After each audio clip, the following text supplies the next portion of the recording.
Yeah, the royal wedding, yes. Yeah. Oh, God, what a magical day that was. I just stopped crying. It's just so... She was so beautiful. The dress came when she came out the thing. She's wearing a dress. Oh, no. It was a lovely day because the M6 was really quiet. I just took advantage of the quiet roads. Did neither of you watch it? I watched it, yeah. In the nude. It's my little protest. It was one of the most boring things I've ever watched on TV. Oh, come on. It was? What do you Why? mean? No, come on. My girlfriend made me watch it. The whole family came around and I was bored. Did anybody here seriously watch it? I just don't get it. I watched it. Get it. We celebrated in quite a big way in my house. We got a McDonald's breakfast. And we watched it in bed. It was pretty good. You get the McDonald's delivered to your bed? You reached those dizzy heights? I got a butler. No, my poor, long-suffering girlfriend went to McDonald's and got coffees. Your girlfriend went to McDonald's? Yeah. We thought we'd celebrate in style. We thought we'd watch the royal wedding the way it's meant to be enjoyed. Basically, At home she making... said, you're watching this with me, and you said, only if you get me McDonald's. Is that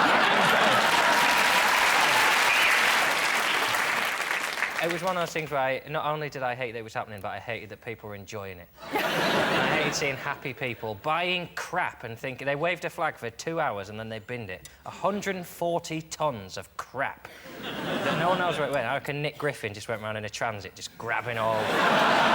He's just at home rubbing Union Jacks on himself now. Flossing with bunting like that. Well, you were romantic, Kate. Did you enjoy it? Well, I think so. I mean, it was the first time in, 350 years that someone outside royalty or aristocracy had married into our royal family. I think they genuinely Well, let's face it, the gene pool could use a little chlorine at that stage. Yeah.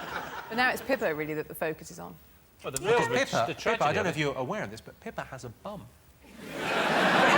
Worse than being outshone by your sister on your wedding day is being outshone by your sister's arse. That's just so much more upsetting. Not the rest of it, just her arse. But that was the best thing about it. Well, the rest of it was just... Because I don't understand the rest of it. It's better than getting excited about whether he's going to kiss her a second time. Hang on, is he going to kiss her? He's going to go for it. Is he? Are we going to get... The commentator was going, are we going to get 2 kisses? Are we going to get... Of course you were, because the crowd was shouting, kiss her, kiss her! He was just under pressure. He was bullied into it. If they'd been shouting, whip her dress up and show us her chimney, he'd have done it.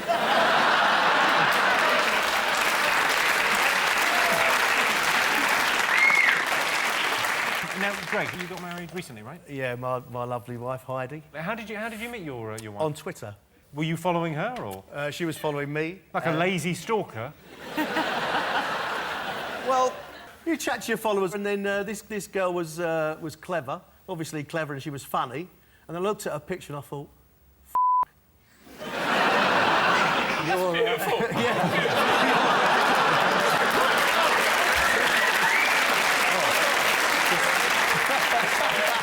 not an opera. That is... I looked at her. Help. Did you sell it to Hello or OK or anything like that? oh, yeah, hello, yeah, and the honeymoon. As soon as you get hello involved, everyone seems to want to discount your wedding and your honeymoon by a serious percentage, so it seems silly not to. And if you ever want to remember your wedding, just go to the dentist. Win-win.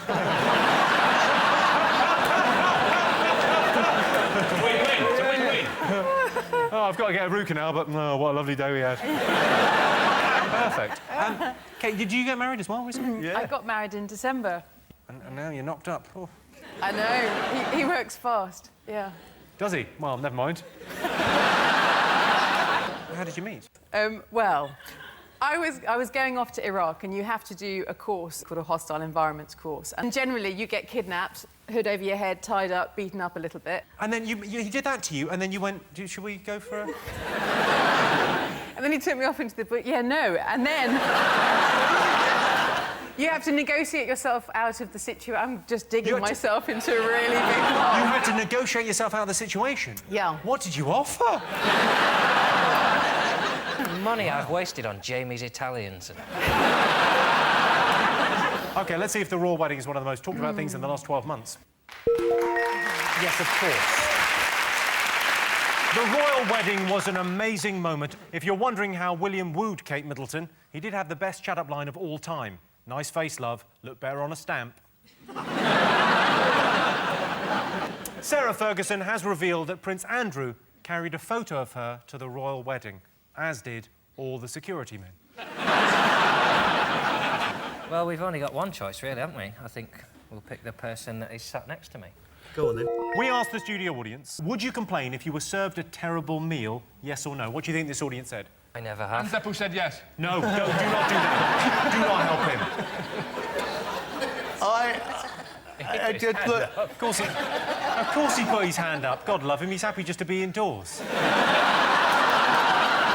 I don't believe people say that they would complain. I don't think people do complain over here in Great Britain. I think we're far too polite, especially in restaurants. You're not. Well, I'm very polite. Sorry, have you not seen your show? Let's say on that show, we only ever critique someone's food, not their personality. Be better telly, though, if you went, oh, that's amazing, but you're such a dick.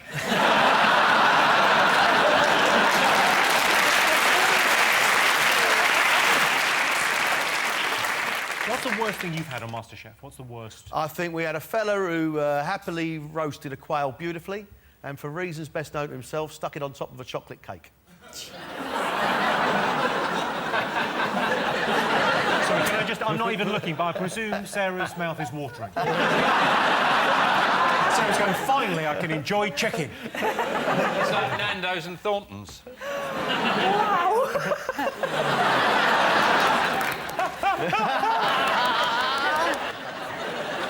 Sean, have you ever complained in a restaurant? I always complain. But at what point do you complain? Because you can complain and then you worry about what's going to happen to your food when it comes back. Yeah, you can. I complain, but I never eat what they bring back, unless my complaint is, this hasn't got enough spit in it. If something's not right, I don't see why. It's a real... That's why service is in this country, and that's why food is in this country. Ooh. It's getting better. But generally, if you go to a service station in France or in Italy or Spain, like just so the level of food that everyone can experience, is you can have great food. You go to a service station in this country, the food is virtually... It's like being in a lab with some horrible experiment with sausages and Jif or something. It's just... I agree with you that food at the basic level, when you really want it, when you're starving, is rubbish. Whose rule is it that we had to put sandwiches in a fridge? Yes, yeah. You know, they don't have sandwiches in a fridge in Spain, and they're not all dying of warm sandwich disease. And who, more importantly, who's the person, when they're making the sandwiches, pushes all the cheese to the front? And you look at it, it's like, you know, it's like, imagine if you're trying to fall in love in Iran, you've only got the eyes to go on.